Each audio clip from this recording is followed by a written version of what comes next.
Hello everyone. This question appears in Class 6 NCERT chapter of Playing with Numbers. This is third question of its exercise 3.5. So the question says that which factors are not included in the prime factorization of a composite number. So here 1 and the number itself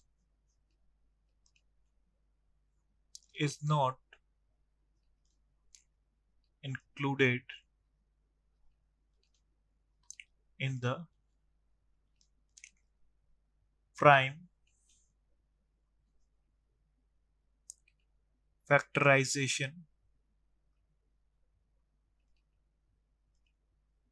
of a composite number. Thank you.